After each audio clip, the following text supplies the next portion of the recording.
There once was a man named Job who lived in the land of Uz. He was blameless, a man of complete integrity. He feared God and stayed away from evil. He had 7 sons and 3 daughters. He owned 7,000 sheep, 3,000 camels, and 500 teams of oxen, and 500 female donkeys. He also had many servants. He was, in fact, the richest person in that entire area. Job's sons would take turns preparing feasts in their homes, and they would also invite their 3 sisters to celebrate with them. When these celebrations ended, sometimes after several days, Job would purify his children. He would get up early in the morning and offer a burnt offering for each of them. For Job said to himself, "Perhaps my children have sinned and have cursed God in their hearts." This was Job's regular practice. One day the members of the heavenly court came to present themselves before the Lord, and the accuser Satan came with them. "Where have you come from?" the Lord asked Satan. Satan answered the Lord, "I have been patrolling the earth, watching everything that's going on." Then the Lord asked Satan, "Have you noticed my servant Job? He is the finest man in all the earth. He is blameless, a man of complete integrity. He fears God and stays away from evil." Satan replied to the Lord, "Yes, but Job has a good reason to fear God. You have always put a wall of protection around him and his home and his property. You have made him prosper in everything he does. Look how rich he is. But reach out and take away everything he has, and he will surely curse you to your face." "All right, you may test him," the Lord said to Satan. "Do whatever you want with everything he possesses, but don't harm him physically." So Satan left the Lord's presence. One day, when Job's sons and daughters were feasting at the oldest brother's house, a messenger arrived at Job's home with this news: "Your oxen were plowing, with the donkeys feeding beside them, when the Sabaeans raided us.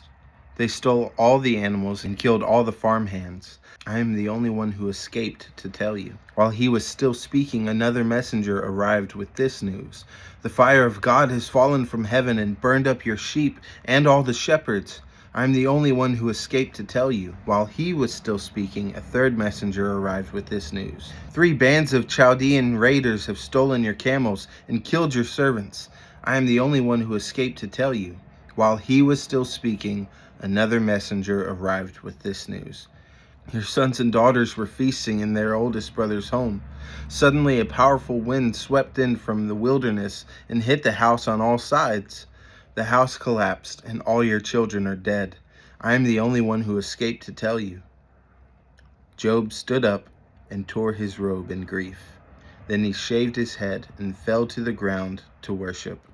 He said, "I came naked from my mother's womb, and I will be naked when I leave. The Lord gave me what I had, and the Lord has taken it away. Praise the name of the Lord." In all of this, Job did not sin by blaming God. One day the members of the heavenly court came again to present themselves before the Lord, and the accuser, Satan, came with them. "Where have you come from?" the Lord asked Satan. Satan answered the Lord, "I have been patrolling the earth, watching everything that's going on."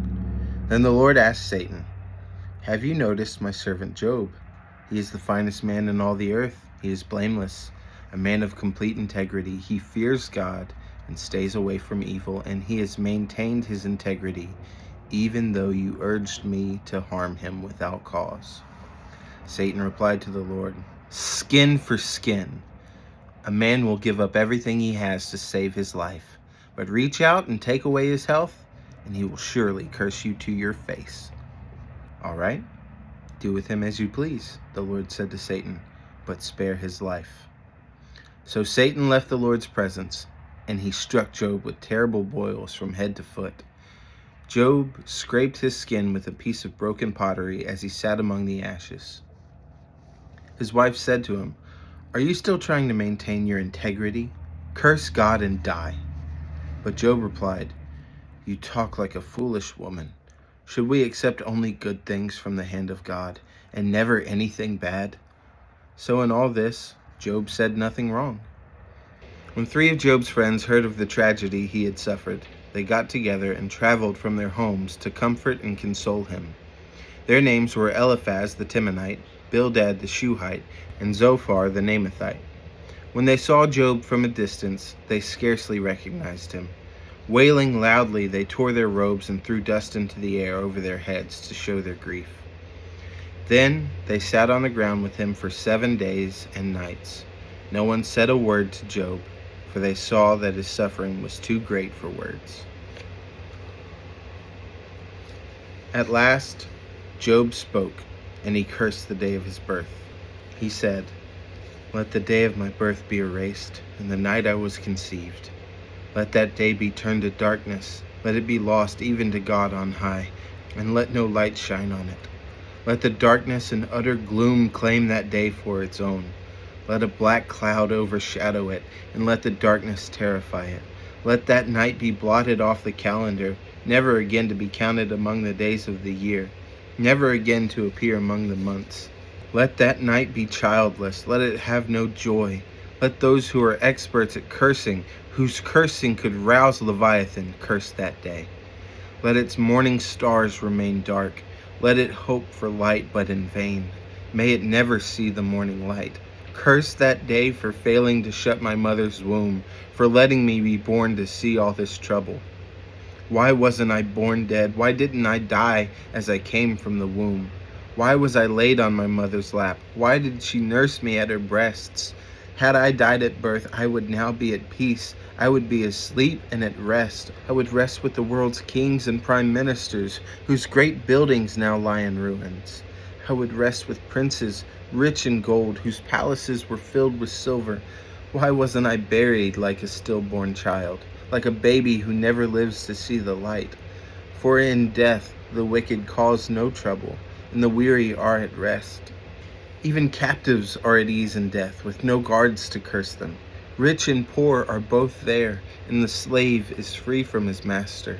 Oh, why give light to those in misery, and life to those who are bitter? They long for death, and it won't come. They search for death more eagerly than for hidden treasure. They are filled with joy when they finally die, and rejoice when they find the grave. Why is life given to those with no future, those God has surrounded with difficulties? I cannot eat for sighing. My groans pour out like water. What I always feared has happened to me. What I dreaded has come true. I have no peace, no quietness. I have no rest. Only trouble comes. Beware that you don't look down on any of these little ones, for I tell you that in heaven their angels are always in the presence of my heavenly Father.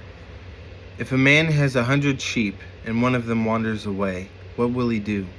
Won't he leave the 99 others on the hills and go out to search for the one that is lost? And if he finds it, I tell you the truth, he will rejoice over it more than over the 99 that didn't wander away. In the same way, it is not my heavenly Father's will that even one of these little ones should perish. If another believer sins against you, go privately and point out the offense. If the other person listens and confesses it, you have won that person back. But if you are unsuccessful, take 1 or 2 others with you and go back again, so that everything you say may be confirmed by 2 or 3 witnesses.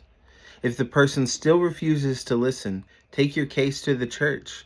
Then, if he or she won't accept the church's decision, treat that person as a pagan or a corrupt tax collector. I tell you the truth, whatever you forbid on earth will be forbidden in heaven, and whatever you permit on earth will be permitted in heaven. I also tell you this, if 2 of you agree here on earth concerning anything you ask, my Father in heaven will do it for you. For where 2 or 3 gather together as my followers, I am there among them. Then Peter came to him and asked, Lord, how often should I forgive someone who sins against me? 7 times? No, not 7 times, Jesus replied, but 70 times 7.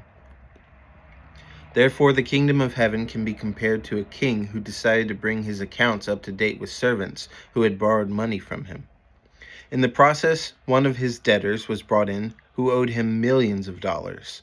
He couldn't pay, so his master ordered that he be sold, along with his wife, his children, and everything he owned, to pay the debt. But the man fell down before his master and begged him, "Please be patient with me, and I will pay it all." Then his master was filled with pity for him, and he released him and forgave his debt.